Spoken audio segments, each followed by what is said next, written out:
ന്യായാധിപനെ കുറിക്കുന്ന അനേകം പദങ്ങൾ എബ്രായയിലും ഗ്രീക്കിലുമുണ്ട്.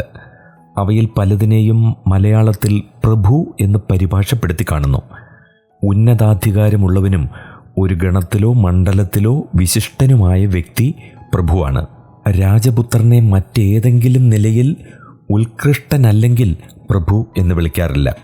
എന്നാൽ അബിയാവിനെ രാജാവാക്കുവാൻ ആഗ്രഹിച്ചതുകൊണ്ട് രഹബയാം അവനെ തലവനും പ്രധാനിയുമാക്കി. 2 ദിനവൃത്താന്തം 11:22.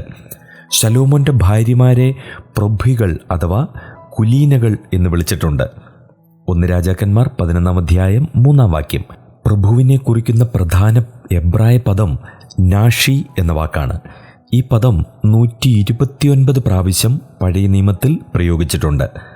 ആദ്യ പ്രയോഗം ഉൽപ്പത്തി 23:6 ഹിത്യർ അബ്രഹാമിനെ പ്രഭു എന്ന് വിളിച്ചു. സെപ്റ്റുവജൻ്റിൽ പ്രഭുവിന് പകരം രാജാവ് എന്നാണ്. ഉൽപ്പത്തി 23:6. ശേഖേമ്യരുടെയും മിദ്യാന്യരുടെയും നായകന്മാർ പ്രഭുക്കന്മാരാണ്. ഉൽപ്പത്തി 34:2. സംഖ്യ 25:18. ഗോത്രനായകന്മാരും ഇസ്രായേലിലെ തലവന്മാരും പ്രഭുക്കന്മാരാണ്. പുറപ്പാട് 16:22 പ്രഭു മലയാളത്തിൽ സംഘപ്രമാണിയാണ്. ഇസ്മായേലിൻ്റെ പുത്രന്മാർ 12 പ്രഭുക്കന്മാരായിരുന്നു. ഉൽപ്പത്തി 17:20, 25:16. ഇസ്രായേലിലെ പ്രഭുക്കന്മാർ ദേശീയ നേതാക്കന്മാർ മാത്രമല്ല, മതകീയ ജീവിതത്തിലെ തൂണുകളുമായിരുന്നു. ഉടമ്പടിക്കനുസരണമായ ജീവിതം ജനങ്ങളിൽ ഉറപ്പുവരുത്തുവാൻ അവർ ജാഗരൂകരായിരുന്നു. നാസി എന്ന പദത്തെ പല സ്ഥാനങ്ങളിലും പ്രമാണി എന്ന് തർജ്ജമ ചെയ്തിട്ടുണ്ട്.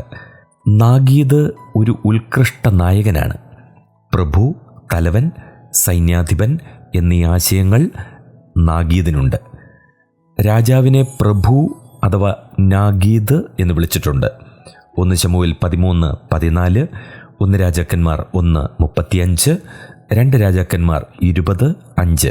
സൈനിക ഉദ്യോഗസ്ഥന്മാരെയും സൈന്യാധിപന്മാരെയും നാഗീദ് എന്ന് പറയും. 1 ദിനവൃത്താന്തം 12:27, 13:1, 2 ദിനവൃത്താന്തം 32:31. ഇപ്രകാരമുള്ള പ്രഭുക്കന്മാർ ഗോത്രത്തിലെ തലവനുമായിരിക്കാം. 2 ദിനവൃത്താന്തം 19:11. ഉന്നത കുലജാതനും മാനനീയനുമാണ് നാദീബ്.